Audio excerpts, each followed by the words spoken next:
so sweet. Thank you. Thanks, everybody. Congratulations on this show. I told you that I watched the 3 episodes that I was given to me last night. I wept. I think it's the best show I've seen this year. Congratulations. It's so beautiful. It's so funny. Wow, Casey.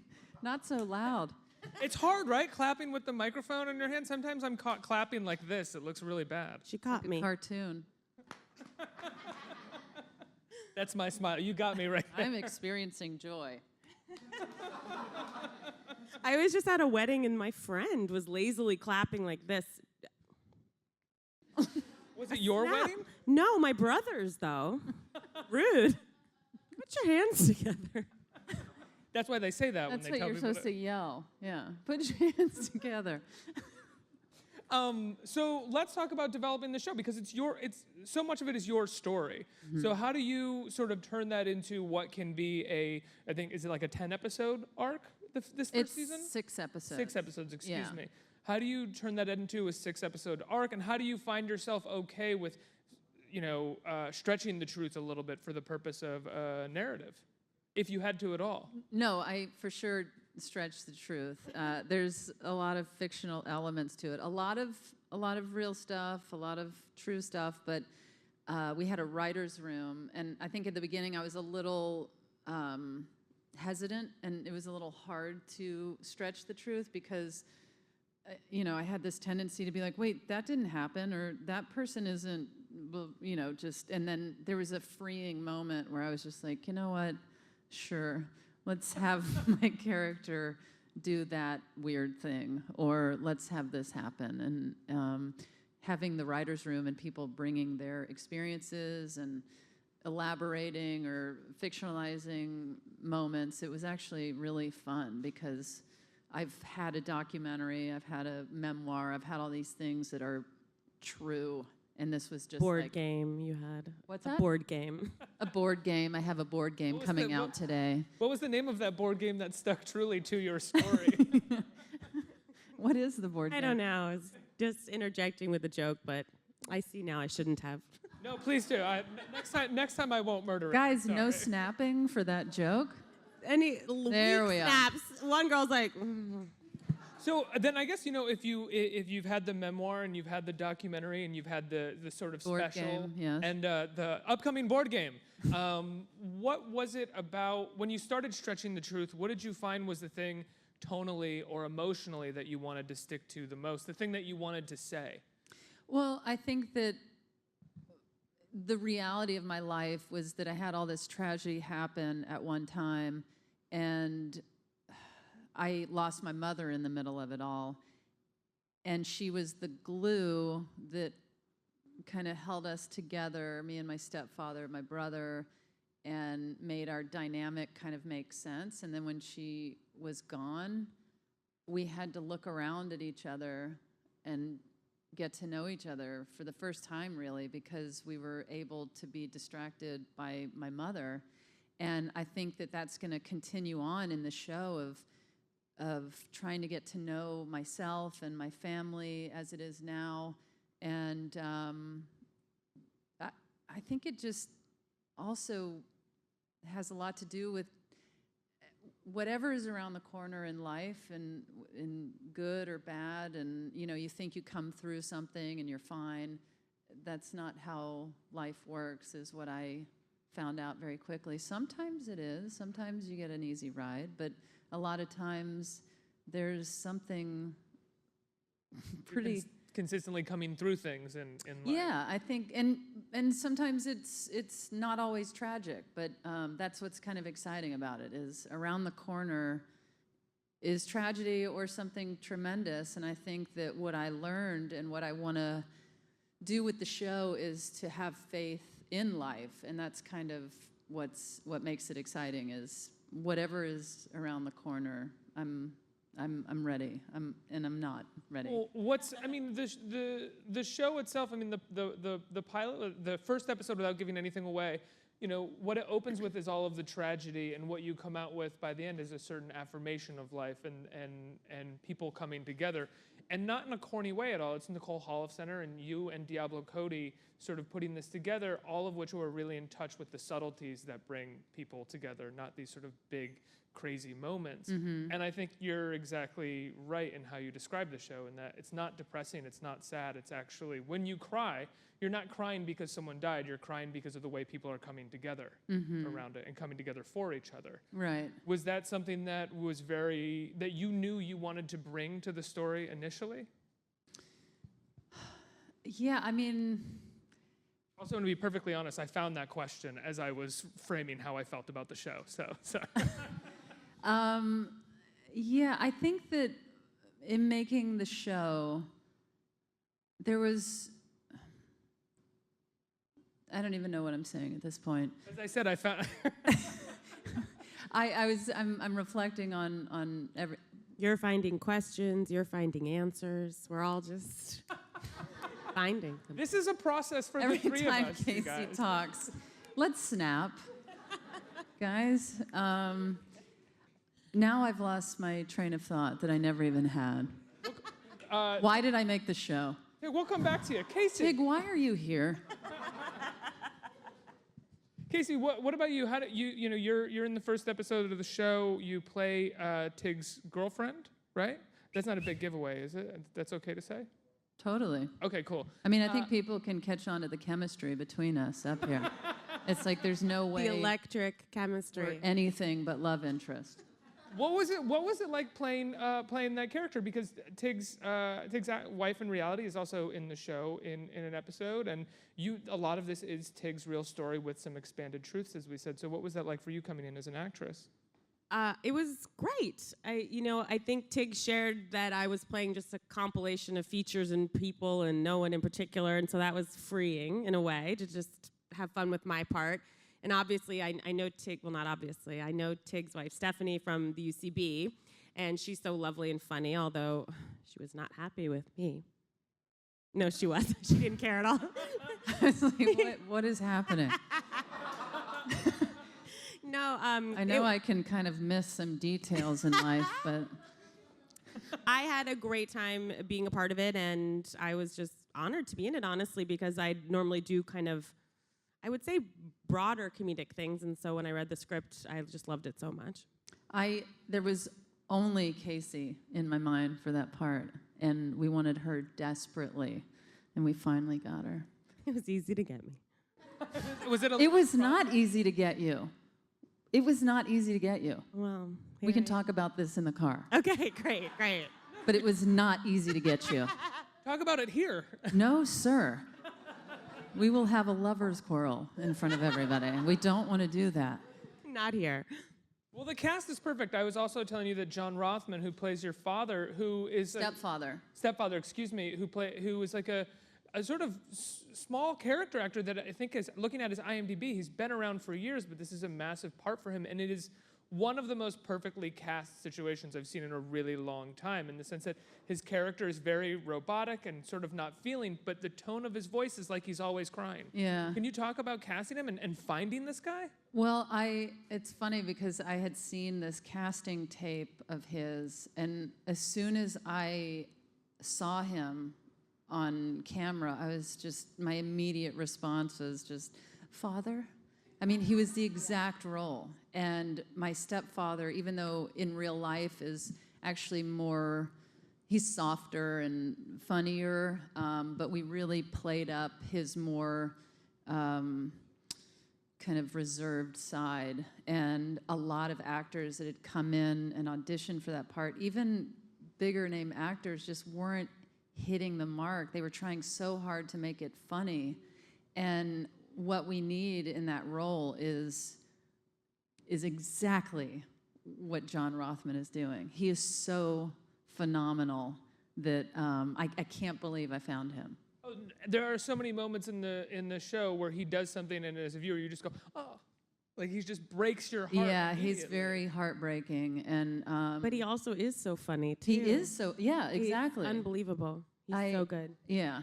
So how did you go about casting the show? You have some heavy hitters on the production side, you and Nicole and Diablo Cody. Well, yeah, I mean, we were just you know, I was sent all these different audition tapes, and when somebody really stuck out to me, I'd want to see them in person. I wanted to just make sure it was for sure, right? And the woman, Rhea, that plays my mother, is, I tell everybody, it's not even like this actress is doing a really great job playing my mother. She is my mother. And when she walks on set, I feel like I get to be with my mother again for a moment. And it's really intense and emotional. And she just has the beauty and strength and passion and style and everything that my mother had. And she was one of those people that when I saw her, I think Amazon wanted a really big name, and she's a successful working actress, but when I saw her, I was like, I mean, this is my mother, so I don't know what else we would be looking for, you know? I really don't. I was like Sigourney Weaver, maybe not. I mean, really very big name actresses that I was looking at, but I was like, this is not right. And Rhea walked in. My mother was so strong, and she would shake hands like, you know, your body would lift off the ground when she shook your hand, and she didn't like when people didn't give a firm handshake. She'd be like, don't shake their hand. You know, she'd be grossed out if they didn't give a firm handshake. And Rhea didn't know that. When I met her, she walked in, and she just like destroyed me with her handshake. And I was like, Mother, Father. And of course, these are exaggerated and slightly different people than the actual people, but really nailed the essence. And everybody, there's not one flaw in casting. There's not one person. Is there a sense of catharsis for you, or sort of emotional release for you in doing a show that mirrors your life so closely, especially tragic moments of your life? Or are you able to sort of be somewhat detached in the sense where, like, you know, you focus on performance, on story, and sort of... Well, I mean, I think that I'm removed, and whether it's on set or in life, you can't help but be sideswiped by emotion, and moments trigger things that you don't expect. And so I can sit and write a line or a scene, or, you know, feel like, oh, well, I've already lived through that. I know what it'll be like, and I'll be all right. And then I go into the moment, and I'm just destroyed. When I did my mother's funeral, I lived it all over again, and people were like, God, that was some good acting. And I was like, I wasn't acting. I was devastated.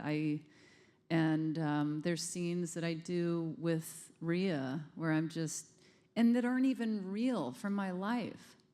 And I feel like my mother is talking. And the moment in the pilot which is oftentimes seen as only a comedic moment, but it's really from a very sad, sad moment, which is when the nurse comes in and we have this weird laugh together. And that is a break from reality in the show, because in my real life, I didn't know how to leave my mother's body when she died. It didn't seem natural to just walk away. And so that moment was born out of thinking, so what do I want if I can't leave her? Do I want them to keep her in this room forever and I can just visit her? Do I want to take her home? Like, nothing makes sense. You have to, reality is the only thing that's going to get you to an okay place. And the quicker you get to that, the better off you are. And I think that's what that moment is. But sometimes people are like, oh, dude, that was hilarious. Oh, I thought that moment was just, while funny, was also a really smart punctuation for how lonely it is to leave an event that takes place in a hospital. Because when you leave a hospital, suddenly you're thrust back out into the real world, and that is such no matter how tragic or real the moments inside of a hospital are, they're kind of like a weird fantasy world. You're shut off with almost no windows, and then all of a sudden it's like, oh, let me go to the rest of the world and think about that horrible thing that just happened to me in there. Well, in shooting that scene, I had turned to Nicole and said, did we get it? And she was like, I need a minute. Like, she was crying behind the camera. And I was like, you know, she experienced exactly what was going on. I have to say, you know, you talk about your performance in the show and how some of it was just sort of natural for you because that was the moment that existed. But without, you know, over complimenting you in the show too much, you are wonderful in the show and you're very powerful. And I don't know if it's just because we know this story or I know this story from before, so I'm sort of feeling I'm watching what I think actually happened to you in some way. But you're doing something that I've never seen you do because you're so much of a deadpan performer, but that deadpan performance brings about a certain amount of emotional weight and power. Did you know that you were going to have that going into this? Did I know I was so good? No, I How good did you appreciate. think you were? I didn't know I was this good. No, I didn't have. I mean, I appreciate that tremendously, and I am happy with how everything came out. And acting is such a fascinating thing to me because I identify with being a stand-up. So and I cannot watch myself do stand-up, but with acting, I'm always like, oh, I want to see this. Oh, that's interesting. Look at me acting. That's so funny. I'm acting here. Yeah, for me it was mainly, and I've been asked many times. Really funny to me. But that's how I feel. I feel like a narcissist, just like going, oh my gosh. Look at me, I'm acting over there.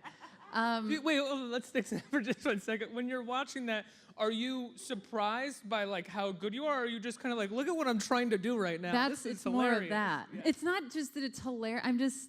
I don't identify with being an actor. So when I see myself acting, I just think it's precious.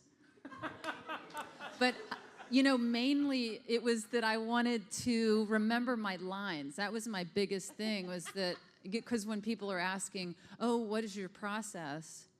I'm like, I don't have a process. You know, I get up, I brush my teeth, I drive to work, I memorize my lines, and I do my best. That's my process. So, but I think that I don't know that I could do something else. In other TV shows, when a director has come up to me to give me a note, I will stop them and say, before you say anything, I have no range. So what were you gonna say? No range. Yeah, I have no range, so.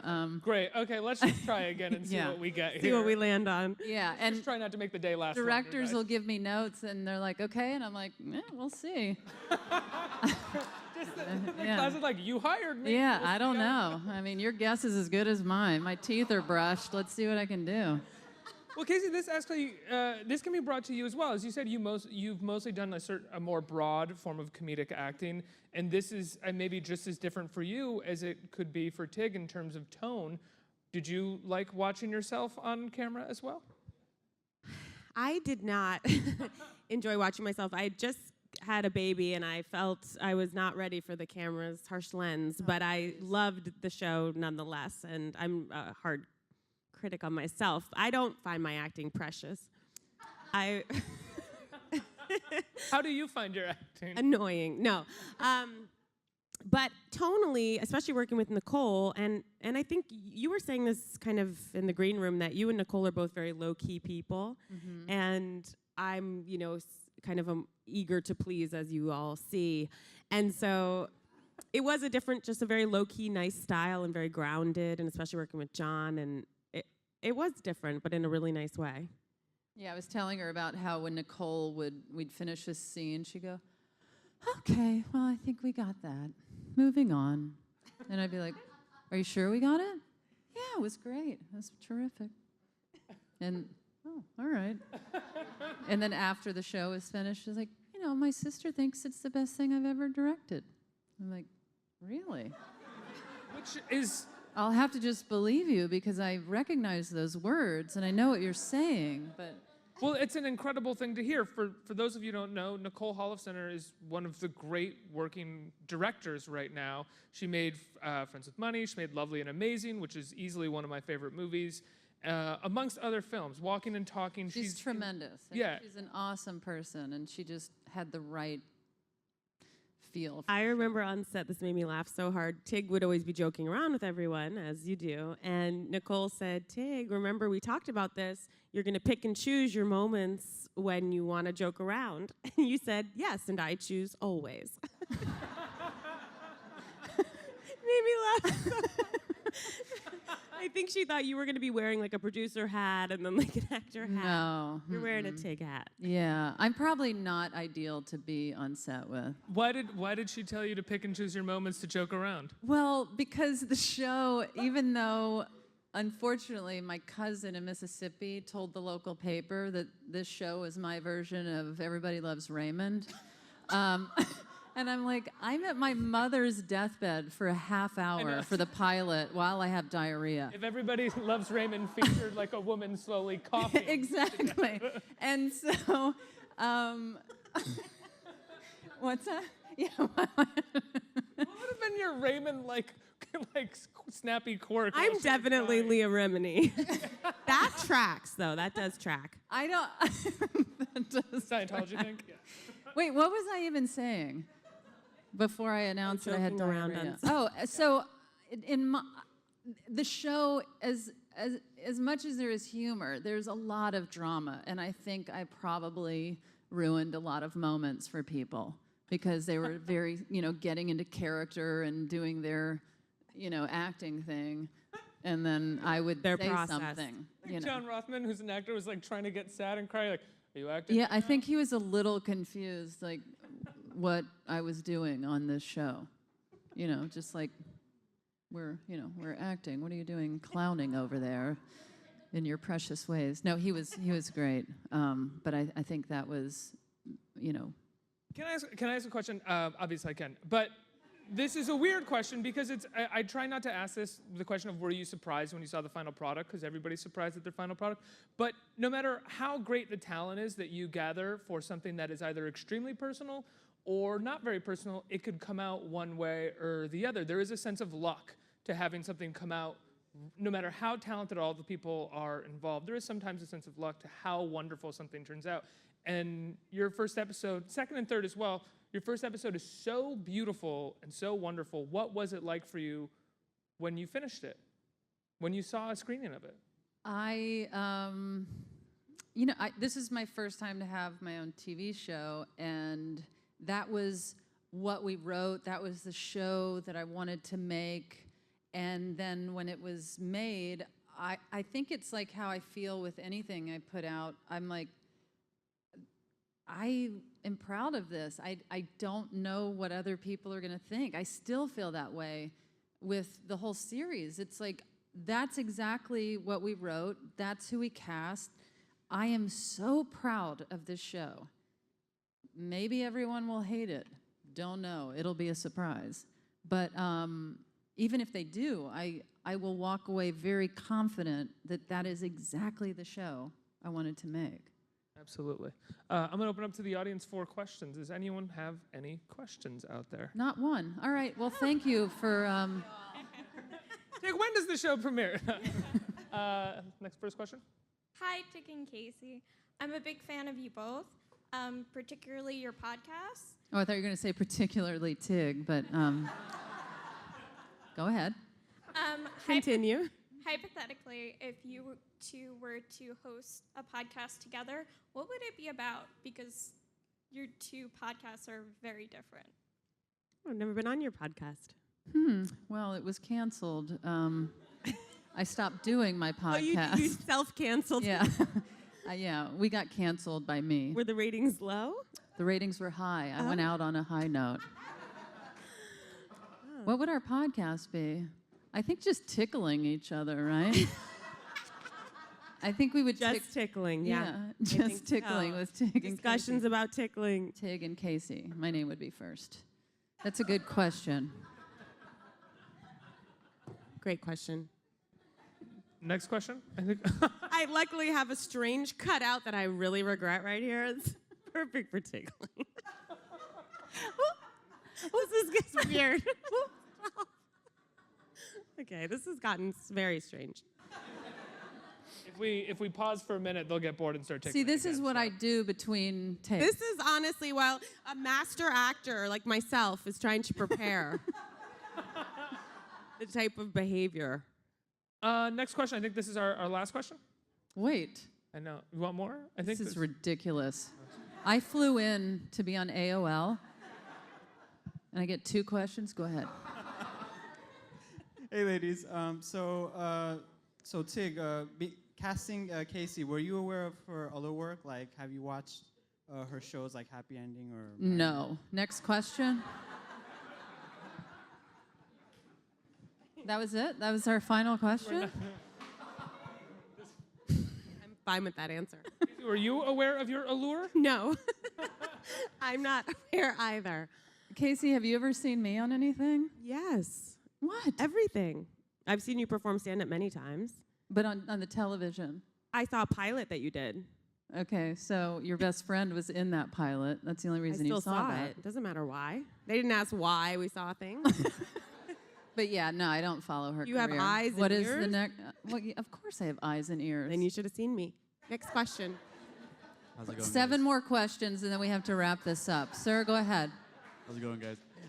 How did you guys go about getting Louis C.K. involved? I'm sorry, what?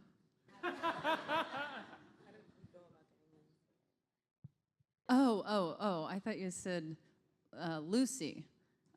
Lucy Gain or something. And I...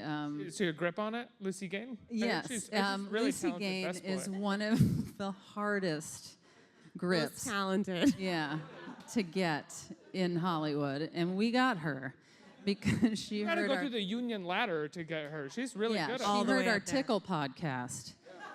She's and a fan. and so I love Lucy. She's done some incredible work. These Cinderella Man. I love Lucy. I love Lucy. Cinderella I Man. don't know why that came out. That was the first movie that I Cinderella. thought So of. she worked a while ago, but She's been a grip for a long time. Yeah. She's up there in age. She might be retiring We soon. all love Lucy. Does that answer your question? That helps. Huh? When can people see One Mississippi? I feel like maybe I'm not doing a good job at answering these questions. We got Lucy Gain.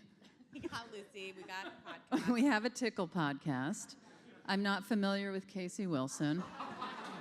And when will it air? Yeah. September 9th. September 9th, One Mississippi. It's one of the best shows. It might be the best show on TV or streaming. I don't know Ooh. what the thing to say is. I thought it was really beautiful. I thought it was a really incredible piece of work. I Congratulations. appreciate that, and thanks for having us on. Absolutely. Thank Thank you you so so much. much, you two. Thank you.